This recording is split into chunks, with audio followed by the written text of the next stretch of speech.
In today's video, we're going to be talking about how to create and grow multiple streams of income. We are talking about building multiple streams of income.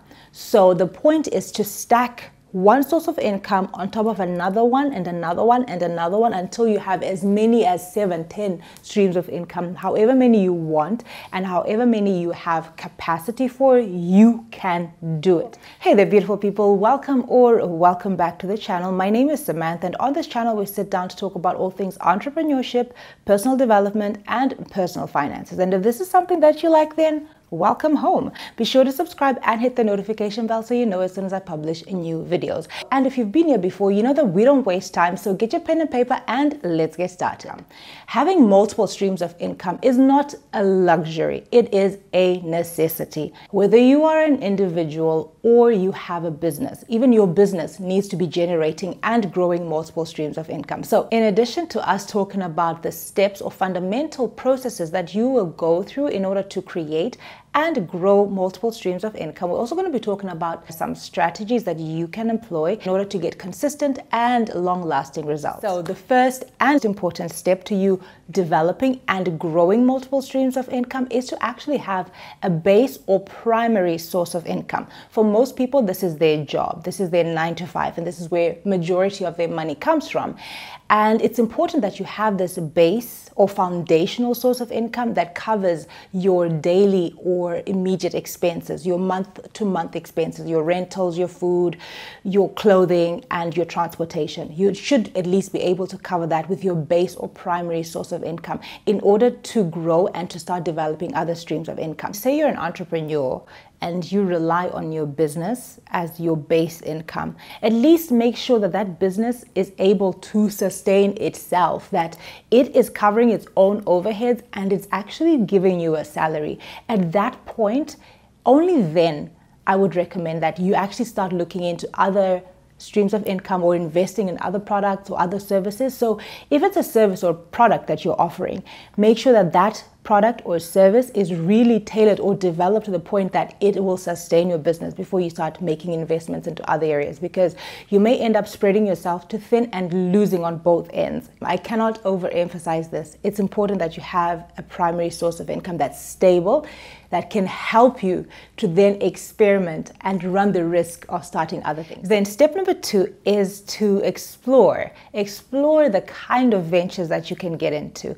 Are you looking to invest in stocks, in shares, in bonds? Are you looking to invest into somebody else's idea, into a company? But if you're going to do something like this, make sure that that company that you're investing into or that individual has developed a system. You don't want to invest in something that is dependent on an individual, that if that person falls sick or they're not able to do that particular thing, then your investment suffers. Also, look into your natural gifts, talents, and abilities. Having a talent is not always enough. You may need to refine that gift, refine your talent and ability so that it adds value to people. People only give you money when you give them value. So find a way to monetize your natural talent, skills, and abilities, and then you can get the maximum value in return. It's really important that you find something that you enjoy, at least enjoy, because two things may happen. You may not see the results that you want to see immediately, and you're going to need to have the zeal and excitement and fervor to keep going and to keep pushing until the results come through. Or you might be tired, like you may be dead tired. But if this thing that you're working on is something that you like and something that interests you, you're going to have energy that you don't even know that you had. Then step number 3, you need to assess your capacity. You need to assess your capacity in terms of time, money, and energy. Yes, you found this thing that you can do or something that you like, or you've seen a gap in the market, but do you actually have the capacity in terms of time to do it? Do you have enough time to study on the thing, research, and do all the things that you need to do behind the scenes to make sure that you see results in that field or in that business that you're trying to set up or in that hobby that you're developing? Do you have the capacity? You have to assess your capacity, like I said, in terms of time, money, and energy. Is it something that you're going to do over the weekends?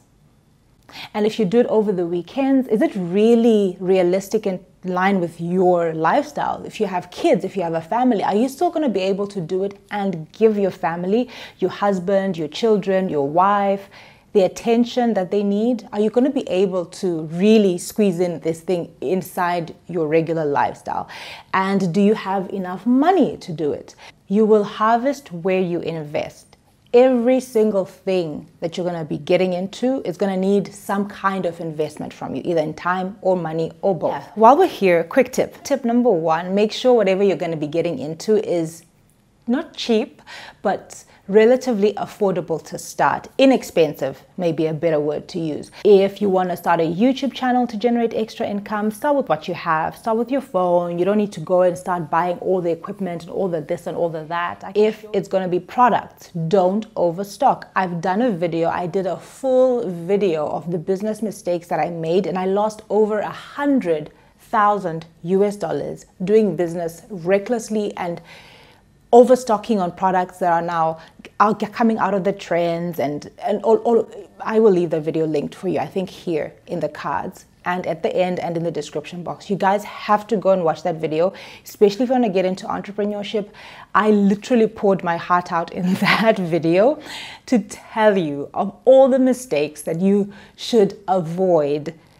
Learn from me, shorten your learning curve, and go watch this video as soon as you're done with this one. You will find so much value in it. And step number 4 is actually you making sure or assessing the sustainability of that project or that business venture you're going to be getting into. We are talking about building multiple streams of income. So the point is to stack one source of income on top of another one and another one and another one until you have as many as 7, 10 streams of income. However many you want and however many you have capacity for, you can do it. But you need to be making these assessments and going through these steps and saying, okay, fine. Now that I have found what I like, what I enjoy doing, and I'm refining my skill in that, I have enough time, I have enough money, I have enough energy to insert this into my regular work schedule. The next thing is to say, is it sustainable? Don't jump on trends. As tempting as it would be, trends are very short-lived. Trends can be so short-lived that you will be running losses left, right, and center. So whatever it is that you're going to be doing, you need to assess the sustainability and see if it's something that you can use to make money in the long run. Is it something that people will always need? Or is there a way for you to tailor this service and product in line with trends so that you can remain relevant? Yeah. Step number 5 relates to growing your streams of income, and that is to scale. If your business is not scalable, then you're going to be putting a cap or a limitation to how much you can make from it, how much you can make from that secondary or third, fourth stream of income. In order to make the most, you need to develop a system. Create systems that are independent of you. So if you're not feeling well, you're still going to be able to make money. Another way to scale up your operation is being able to delegate or to outsource. Are you able to outsource some of your services and products and still give the maximum value that is unique to you? And tip number 3 to actually growing streams of income is to make sure that it's flexible. Whatever it is that you're doing, don't tie yourself to something that requires heavy machinery or that requires you to go to a specific spot or a particular place in order for you to make it happen. The more you're able to, say, sell online or to do stuff remotely, even if it's like trading currencies or whatever it is that people do nowadays, it has to be something flexible for you to get the most out of it. Because we want to talk about getting the most out of the least kind of effort. It's that 20-80 rule. So that you're not overexerting yourself, you're not spending too much energy, too much money, too much time commuting to this particular place or spot to get the work done. So make sure that it's flexible. And tip number 4 is what I feel is really important. I think in everything that I've said, I would say tip number 4 is the most important. Be solution driven. People are paying you to provide solutions to their problems. So listen actively to people's pain points. And if you're able to provide solutions to people's pain points, you are a winner. And you're going to be generating money, like I was about to say, money out of your nose, money out of your ears. Money is going to be coming to you in so many different directions.